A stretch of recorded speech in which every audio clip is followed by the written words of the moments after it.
Hello guys, सवाल है recombination frequency between gene A and C. A और C gene के बीच में रिकॉम्बिनेशन फ्रीक्वेंसी दी है 5% की। तो लिखते जाते हैं साथ साथ में, ये ए जीन रहा, ये सी जीन हो गया। इनके बीच में जो रिकॉम्बिनेशन फ्रीक्वेंसी है वो है 5% की। अगले फिर हमें दिया है बी और सी के बीच में 15% रिकॉम्बिनेशन फ्रीक्वेंसी है। तो सी तो ये हो गया और बी कहीं यहाँ मान लीजिए।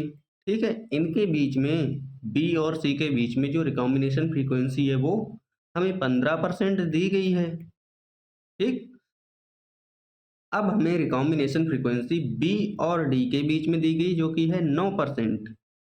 तो बी और डी के बीच में रिकॉम्बिनेशन फ्रीक्वेंसी यहाँ कहीं मान लो डी हो गया।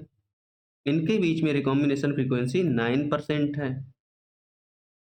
ए और बी के बीच में 20% है, तो ए और बी के बीच में 20% है। ए और बी के बीच में हमें दी गई है 20%। बात सही बैठ रही है, ए और बी के बीच में 20% है, क्योंकि यहाँ से भी आप देख सकते हैं ए और सी के बीच में 5% है, सी और बी के बीच में 15% है, टोटल को जोड़ेंगे तो 20% आ गई ना। फिर है सी और डी के बीच में, सी ये है और डी ये रहा। सी और डी के बीच में 24% है, तो अगर हम 15 और 9 को जोड़ेंगे तब भी 24% ही आएगा। बात बिल्कुल ठीक है, 24% हो गई। ए और डी के बीच में 29% है।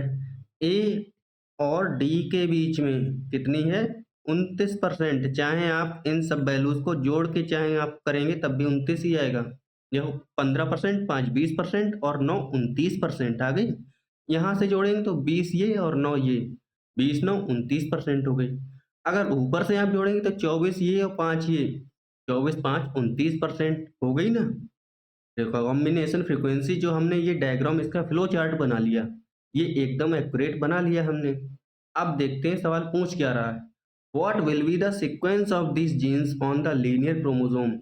इन जीन्स का सीक्वेंस क्या होगा, इन जीन्स का सीक्वेंस क्या होगा वो हमें बताना है। ठीक, तो कम रिकॉम्बिनेशन फ्रीक्वेंसी सबसे कम रिकॉम्बिनेशन फ्रीक्वेंसी यानी कि सबसे क्लोज जीन कौन से हैं? ए और सी, क्योंकि इनके बीच में रिकॉम्बिनेशन सिर्फ 5% रिकॉम्बिनेशन है, इस वजह से ये सबसे पास पास हो गए।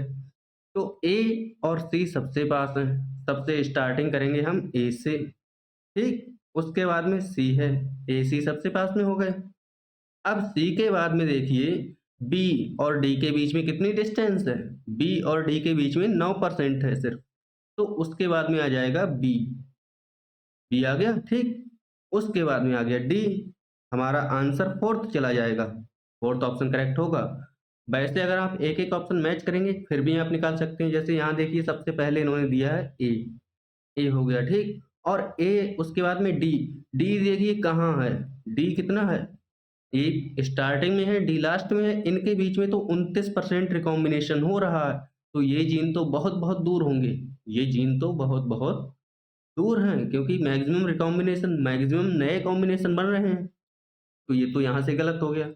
अगला देखिए डी और बी दिया, तो डी ये है, बी ये है, इनके बीच में 9% है। जबकि हमें सीक्वेंस में बताना है तो सबसे कम तो 5% ए और सी के बीच में है ना, तो ये भी गलत हो गया। फिर है ए और बी के बीच में, ए यहाँ पर है, बी यहाँ पर है, इनके बीच में 20% है। जो भी वैल्यू ज़्यादा है तो ये भी नहीं होगा। हमारा फोर्थ ऑप्शन करेक्ट बनेगा। Thank you.